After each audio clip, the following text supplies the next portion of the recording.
नमस्कार दोस्तों। आज की सबसे बड़ी अंतर्राष्ट्रीय खबर चीन की राजधानी बीजिंग से सामने आ रही है, जहां एक बेहद हैरान कर देने वाली विमान दुर्घटना ने पूरे देश को हिला कर रख दिया है। दुनिया के सबसे सुरक्षित और कड़े एरोस्पेस कंट्रोल वाले देशों में शामिल चीन में एक छोटा विमान राजधानी की सबसे ऊंची इमारत से जा टकराया। इस हादसे में विमान के पायलट की मौके पर ही मौत हो गई, जबकि कम से कम इसमें 13 लोग घायल बताए जा रहे हैं। ये दुर्घटना ऐसे समय में हुई है जब बीजिंग के सबसे व्यस्त व्यावसायिक इलाके में हजारों लोग मौजूद थे। हादसे के बाद पूरे इलाके में अफरा तफरी मच गई और अब इस दुर्घटना की जांच शुरू कर दी गई है। आइए विस्तार से जानते हैं इस पूरी खबर को क्या है।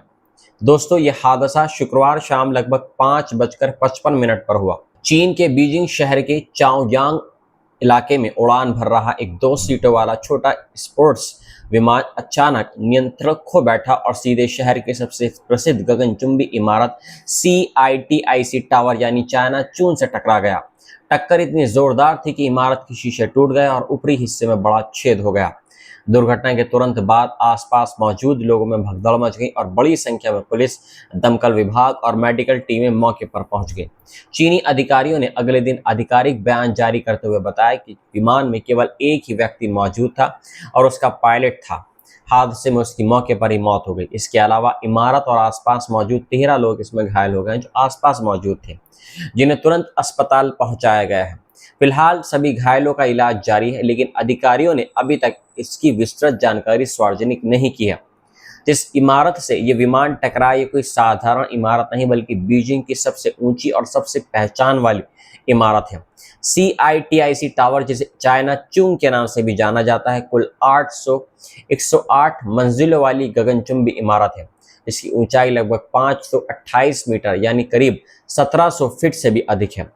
इसका डिजाइन चीन के प्राचीन शराब पाथ से प्रेरित है और ये बीजिंग के आधुनिक व्यावसायिक क्षेत्र की पहचान मानी जाती है। इस इमारत में कई बड़ी कंपनियों के कार्यालय मौजूद हैं और प्रतिदिन हजारों कर्मचारी यहां काम करने के लिए आते हैं।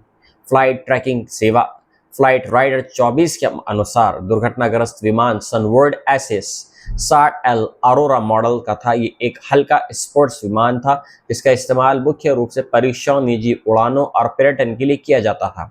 ये विमान बीजिंग से लगभग 50 किलोमीटर दूर स्थित एक हवाई अड्डे से उड़ान भरकर पश्चिम दिशा की ओर जा रहा था, लेकिन कुछ ही देर के बाद उसका संपर्क समाप्त हो गया और उसका अंतिम स्थान CITIC टावर के पास दर्ज किया गया।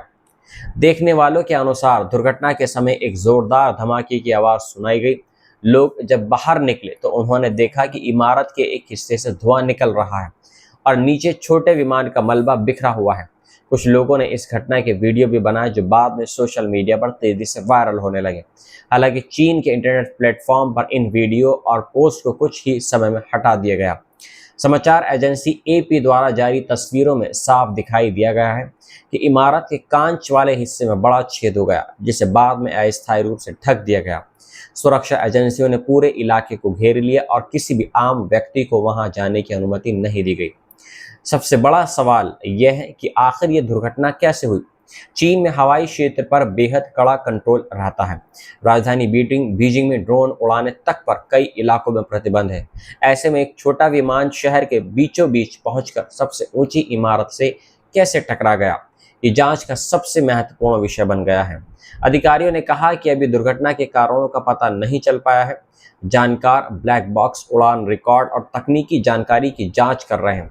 ये भी देखा जा रहा है कि कहीं विमान में तकनीकी खराबी तो नहीं आई थी या फिर मौसम अथवा मानवीय गलती इसकी वजह बनी।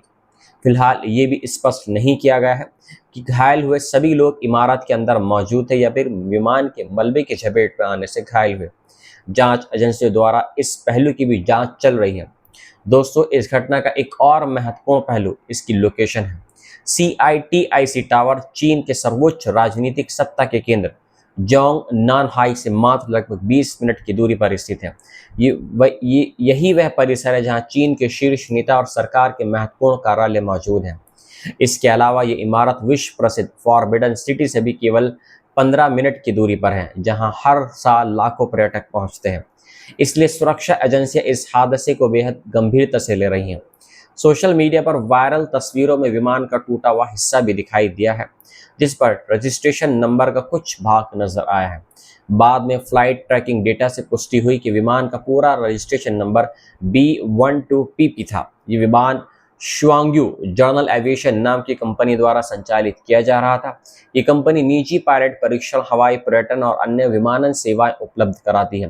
हालांकि दुर्घटना के बाद कंपनी की वेबसाइट भी उपलब्ध नहीं रही और इसके बारे में आधिकारिक जानकारी सीमित कर दी गई। जिस SA-78L अरोरा विमान की दुर्घटना हुई, उसका निर्माण चीन के हुनान प्रांत स्थित स्टार एयरक्राफ्ट कंपनी करती है।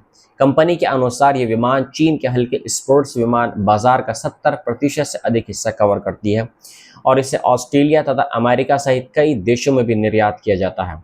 इस विमान की अधिकतम गति लगभग 220 किलोमीटर प्रति घंटा है और इसका अधिकतम टेक ऑफ वजन करीब 600 किलोग्राम है। इस हादसे के बाद चीन में छोटे विमानों की सुरक्षा व्यवस्था और निजी विमानन क्षेत्र को लेकर भी नए सवाल उठने लगे हैं। जानकारों का मानना है कि यदि जांच में किसी तकनीकी या सुरक्षा संबंधी लापरवाही की पुष्टि होती है, तो आने वाले समय में चीन छोटे विमानों के संचालन के नियम और अधिक सख्त कर सकता है। फिलहाल जांच एजेंसियां हर पहलू की गहराई से जांच कर रही हैं और ये पता लगाने की कोशिश कर रही हैं कि आखिर इतना सुरक्षित माने जाने वाला हवाई क्षेत्र इस तरह की दुर्घटना का शिकार कैसे हुआ। दुनिया भर की निगाहें अब इस जांच रिपोर्ट पर टिकी हुई हैं, क्योंकि इससे भविष्य में विमान सुरक्षा से जुड़े कई महत्वपूर्ण निष्कर्ष सामने आ सकते हैं।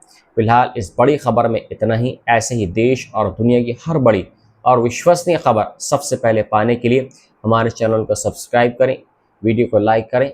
मिलता हूँ आपसे एक नई रिपोर्ट के साथ में। जय हिंद।